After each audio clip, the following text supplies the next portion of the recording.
नमस्कार सांगमाने आजिर एही सुंदर कहानीटी समस्ते शेष पर्यंत देखिबा उचित।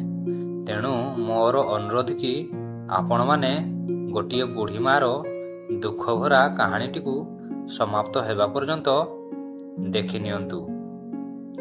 गोटिए बुढ़ी माटिए थिला। सेही बुढ़ी माटीर गोटिए आखि नथिला एवं ता अंटा नई जाइथिला। सेही बुढ़ी मार गोटिए पुओ एवं बहु थिले, आउ गोटिए छोटिया नाती मध्य थिला।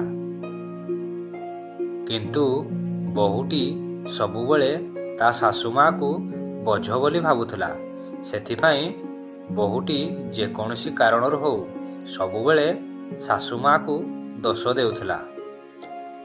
एमिति गोटिए दिन बहुटी कहिला कि शुण, काली ऑफिस रु मोर किछि सांग माने आसुछंती, तम माँ को कहिबो काली से तांको रूम रु बाहर को आसीबे नाही। एमिति रे तम मार गोटिए आखि नाही तो पुणी समस्ते मजाक बनैबे। सेतेबेले तार छोट पुओटी भी कहिला कि हाँ बापा, जेजीमा को कहिबो से रूम रे रहिबो। मो सांग माने भी जेजीमार मजाक उड़ाउछंती। सेतेबेले बुढ़ी मार पुओटी भाविला मो स्त्री एवं मो पुओ मो मार केते मजाक बनाउछंती। मु एमिति कौन करिवि जे मो माँ एठू चली जीवो।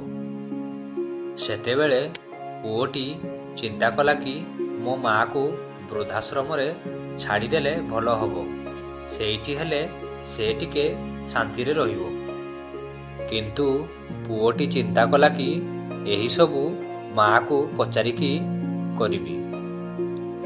सेतेबेले बुढ़ी माटी जानिथिला कि ता बहु एवं ता नाती ताकू पसंद करुनाथी। बुढ़ी माटी भी निज छुआ मानक खुशी पाई वृद्धाश्रम जीवा पाई राजी होइगला। तो पुओ बहु मिसिकी सेतेबेले बुढ़ी माँ को वृद्धाश्रम छाड़िबा पाई गले एवं सेठी सेतेबेले पाखरे थिबा गोटिए डॉक्टर सेही बुढ़ी माँ को चिन्हि पारिला एवं कहिला, माँ आपण एठी केमिति? तो पुओटी सेतेबेले कहिला कि डॉक्टर, कौन आपण याकू जानिछंती कि?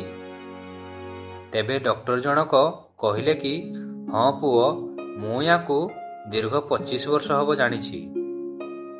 एही बुढ़ी मार गोटिए पुओ थिला जिए कि सीढ़ी रु पड़ी जाइथिला एवं तार गोटिए आखि फुटी जाइथिला एवं अंटाटी भी भांगी जाइथिला। एही बुढ़ी माटी सेतेबेले ता पुओर खुशी पाई निज पुओ को निजर गोटिए आखि देदेला एवं अंटा पाई निजर बोर्न मैरो को देदेला। सेतेबेले डॉक्टर जनक बुढ़ी माँ को चाहिकी कहिले कि अरे माँ, एबे केमिति अछि तम पुओ?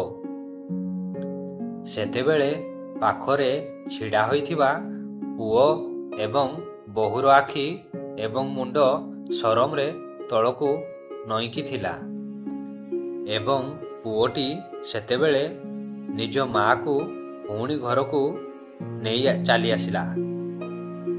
आउ पुओ एवं बहु दुई जन जाक बुढ़ी मार पाद तले पड़िकी कांदी कांदी क्षमा मागिले।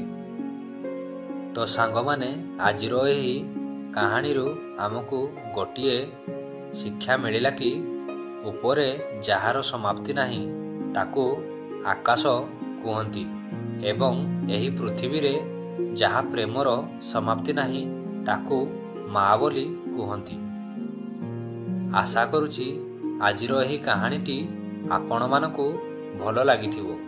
जदि भलो लागिथिबो तेबे चैनल को सब्सक्राइब करिकी कहानी को बहुत मात्रा रे शेयर करंतु। धन्यवाद।